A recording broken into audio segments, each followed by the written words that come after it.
I think it's funny that everybody says it's so hard to make cranberry sauce. It's not.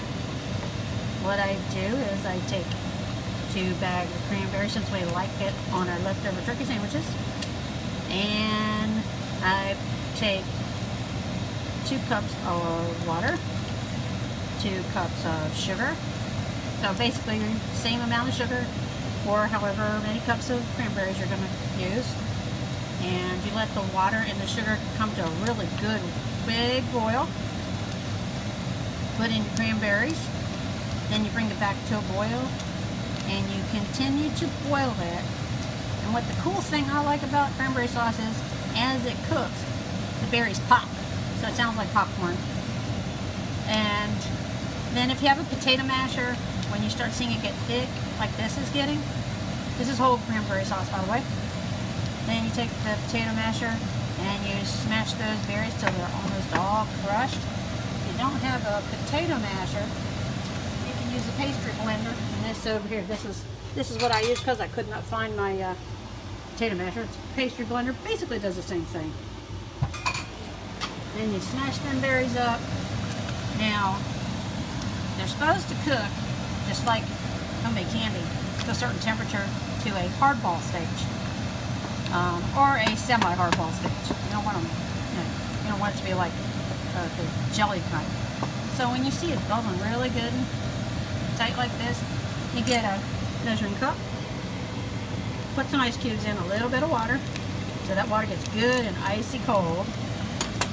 And you take the ice cubes out, and the water is cold.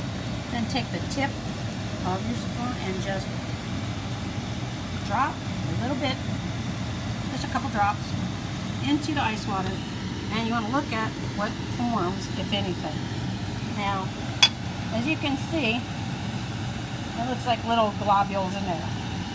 Now, if I were to pick one of those out, this is still kind of a softball stage. Feels like soft jello.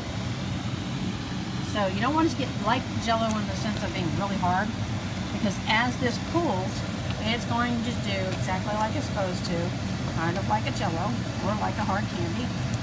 And when you get to where you have I call it a semi-soft stage, where when you drop some of the juice into the ice water and you find there are little pieces that look like little blood clots, sorry, that's the only thing I can think of, then you know it's time to take it off the heat, put it in a dish, let it cool to room temperature, and then you put it in the refrigerator overnight so that for Thanksgiving dinner you have whole cranberry sauce ready to put on your plate.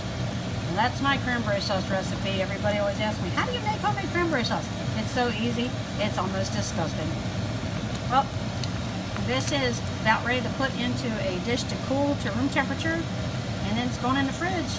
And this is going to be part of our Thanksgiving dinner. Hope you enjoyed learning how to make cranberry sauce. Happy Thanksgiving.